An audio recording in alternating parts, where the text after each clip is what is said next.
Hello, my name is Pauline Clark and I'm a member of St Giles Church, Desborough.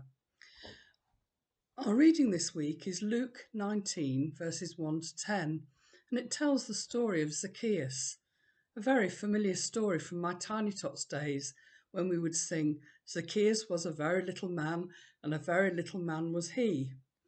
We all know that Zacchaeus had heard that Jesus was going to pass by, and he was curious enough to want to see him. Obviously, Jesus' reputation had begun to spread throughout the area. Unfortunately for Zacchaeus, who we read was short in height, many other people also wanted to see Jesus, and a crowd had gathered. Zacchaeus climbed a tree to get a better view, and as he neared him, Jesus sensed Zacchaeus' presence and called out to him that he wanted to visit his house.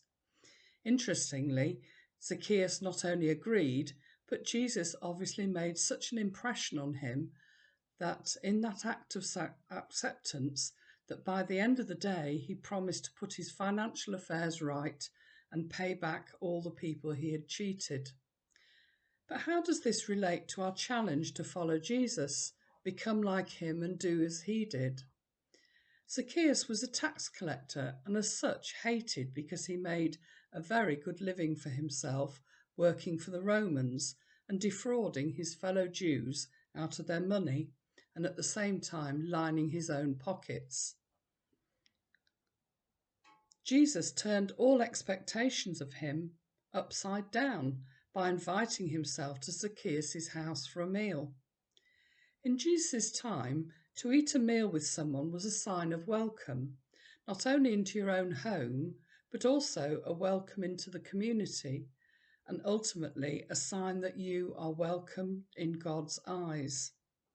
As a result of this welcome, Zacchaeus became an apprentice of Jesus. I read recently that in Luke's Gospel alone, there are over 50 references to food and sharing meals.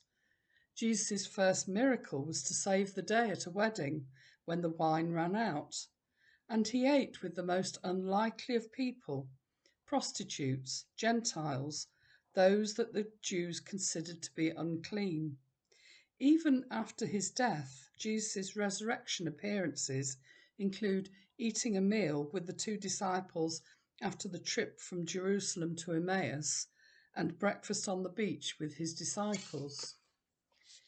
Jesus came to seek out and save the lost, and often he did it by sharing a meal with them. Jesus welcomed the lost in this way, and if we want to do as he did, we should also try to practice this type of hospitality. We can welcome the outsider in, invite them to a meal, and show them that God too welcomes them. John Mark Comer, the author of our Practicing the Way course, writes, "We can't force a person to become a disciple of Jesus, but we can offer them a space where such a change can occur, even if slowly over time.